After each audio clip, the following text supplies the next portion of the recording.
A nossa batalha, a nossa luta. Do que se trata? Quando falamos de batalha espiritual, das nossas lutas, dos desafios, do que nós estamos falando de fato?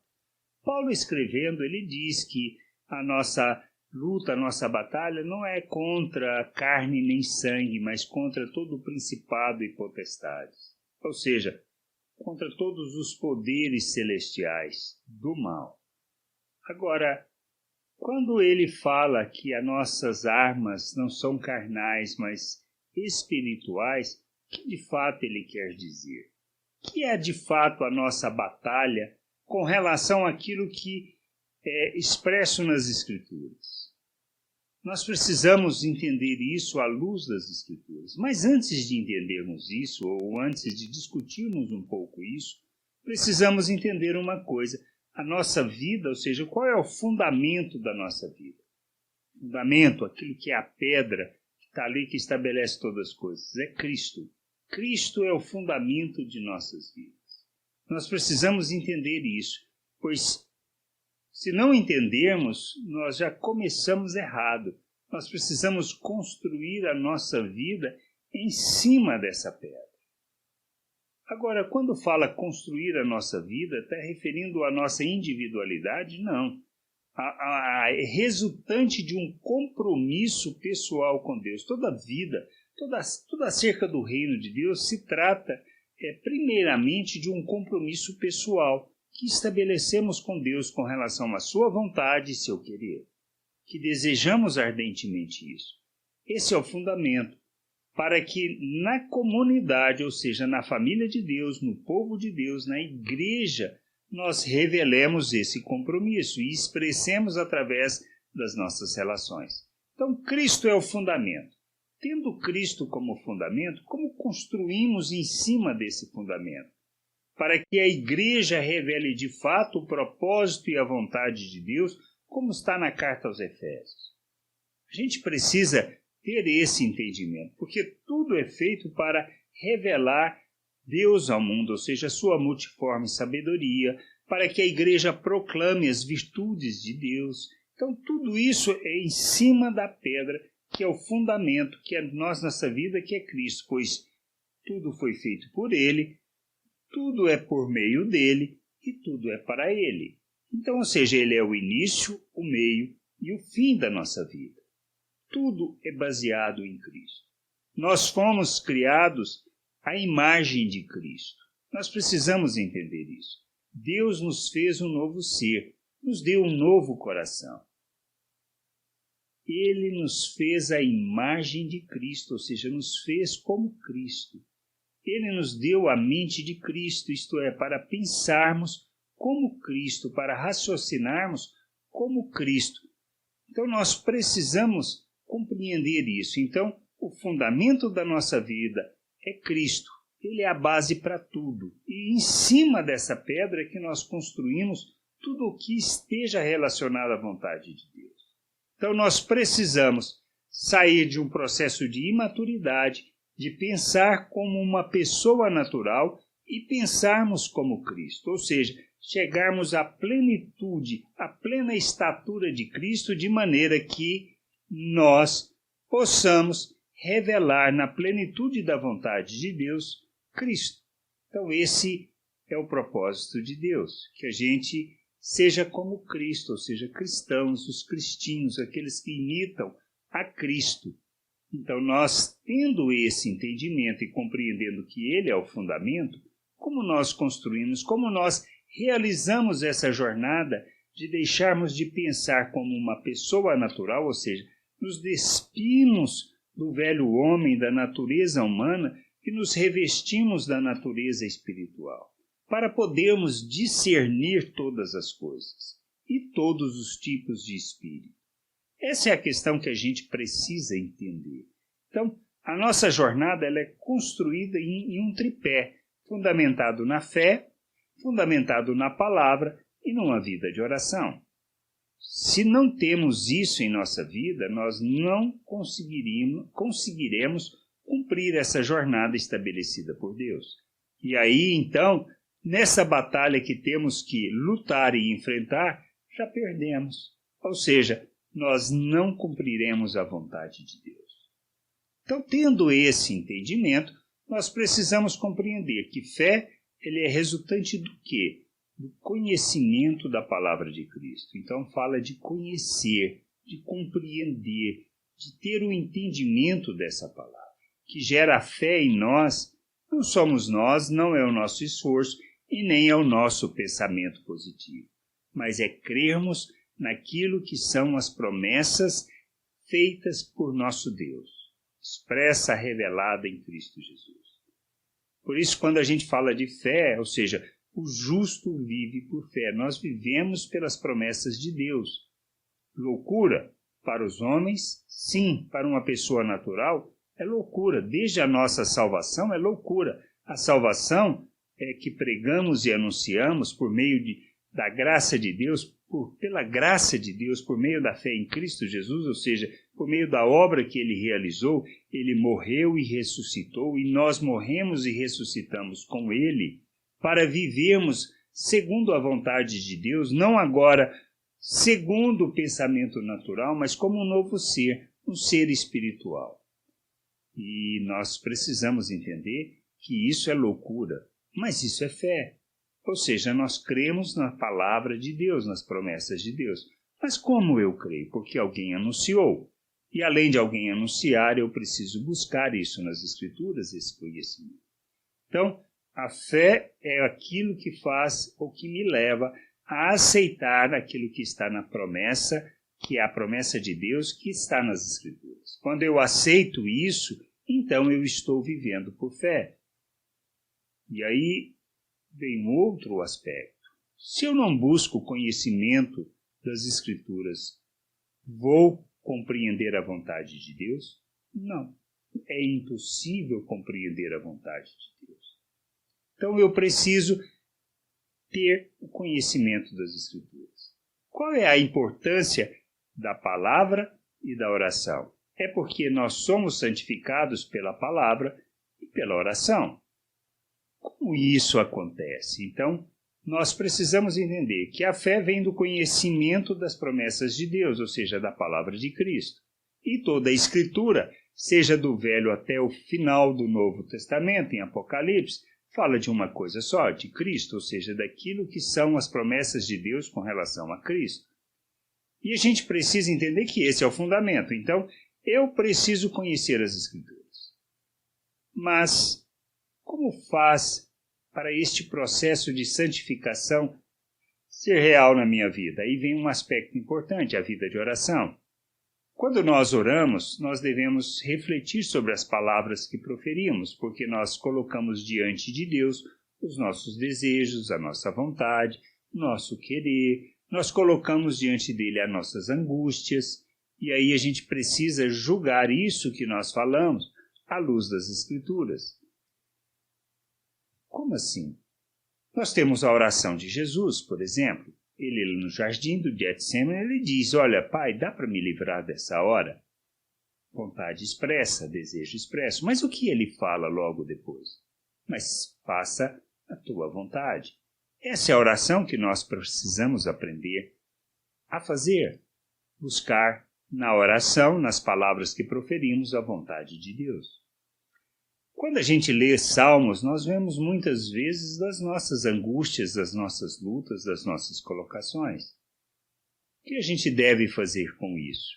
Julgar à luz das Escrituras e ver o que as Escrituras falam, ou seja, qual é a vontade de Deus expressa. Quando fazemos isso, nós refletimos, nós assumimos aquilo que está nas Escrituras por fé e agimos como Cristo, ou seja, faça-se a tua vontade. Entendemos e aceitamos isso. Como C.S. Lewis afirma, ele diz que existem só dois tipos de pessoa. Aquelas que se voltam para Deus e diz, faça-se a tua vontade, e aquelas em que Deus vai falar, seja feita a sua vontade. Então, o que nós precisamos entender? Que nós, na vida de oração, nós devemos refletir sobre o que estamos pedindo. Paulo, por exemplo, ele menciona 3 vezes que pediu para ser curado daquele espinho que ele tinha na carne. Deus voltou para ele, o Senhor Jesus, e falou que minha graça te basta, pois o meu poder se aperfeiçoa na sua fraqueza. A gente precisa entender isso. Então, a vida de oração, quando nós proferimos o que nós estamos pedindo e analisamos isso à luz das Escrituras, nós refletimos e se estiver desalinhado, o que nós devemos fazer? Rejeitar aquilo e buscar aquilo que seja as promessas de Deus que estão nas Escrituras. Tiago fala acerca disso. Ele fala, olha, vocês não são atendidos porque vocês estão pedindo para esbanjar nos próprios prazeres. Então, o que nós pedimos? Para esbanjar nos nossos prazeres? Esse é um pensamento que é natural. Se nós pedimos a Deus para nos livrar das pessoas, o que nós estamos fazendo? Nós estamos agindo segundo o pensamento natural. Mas o que nós devemos entender com relação àquilo que nós pensamos, por exemplo, na oração do Pai Nosso, diz que nós, quando oramos, nós falamos, livrai-nos do mal. Que mal? O mal que os outros podem nos fazer ou o mal que nós podemos fazer para as pessoas? Essa é a questão. Quando nós estamos orando e pedindo para Deus nos livrar das pessoas, é porque nós estamos pedindo para que nós sejamos livrados do mal que aquela pessoa esteja nos fazendo e que nós não estamos gostando.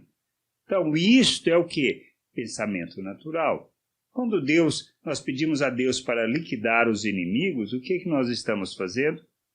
Agindo segundo o pensamento natural. Mas quando eu entendo que o mal é o mal que está em nós, porque Jesus mesmo disse sobre isso, que de dentro de nós, do nosso coração, tem toda forma de maldade, ou seja, de egoísmo, de orgulho, de arrogância, de toda a fonte do pecado.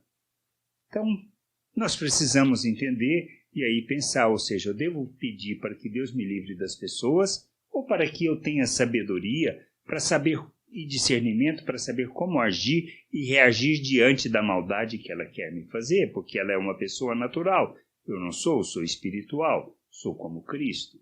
Então eu preciso crescer nisso, e é na vida de oração, naquilo que eu estou fazendo e julgando à luz das Escrituras, conhecendo as promessas de Deus, é que eu vou mudar a minha maneira de fazer. E este processo corre o quê? A santificação, ou seja, vou me despir da natureza humana, da forma de pensar da natureza humana e vou pensar como Cristo. Então essa é a nossa jornada de amadurecimento e essa é a nossa batalha. Paulo, escrevendo aos Coríntios, no capítulo 10, na sua segunda carta, ele diz, olha, as nossas armas não são carnais, mas poderosas em Deus, para destruir fortalezas, aniquilar sofismas e levar toda a mente cativa a Cristo. Então, do que ele está falando? Sofismas, o que são? São aquelas meias verdades. Parecem ser verdades, mas não é. Nós estamos cercados delas. O que nós precisamos fazer? Tudo o que ouvimos, tudo o que fazemos, tudo o que falamos, julgar à luz das Escrituras. E essa é a nossa batalha, ou seja, deixar de pensar segundo a natureza humana e pensarmos como Cristo, ou seja, resistirmos à maneira de pensar natural e pensarmos como um ser espiritual, como Cristo. E isso precisa ser fundamentado em quê? Em Cristo, em cima do tripé, que é a fé, a palavra e a oração. E aí, à medida que a gente entende isso, nós vamos deixar de pensar como um ser natural. Essa é a nossa batalha. Não se trata de manifestação de poderes demoníacos. Demônio a gente expulsa, só isso. Foi o que Cristo fez. E o discernimento nos dá a noção exata do que fazer naquele momento. Mas não existe nenhum outro tipo de batalha que não a própria batalha do sofisma, da escravidão da natureza humana, que nos impede de enxergar e de compreender a vontade de Deus. Por isso, toda mente precisa ser levada cativa a Cristo, ou seja, para pensar como Cristo.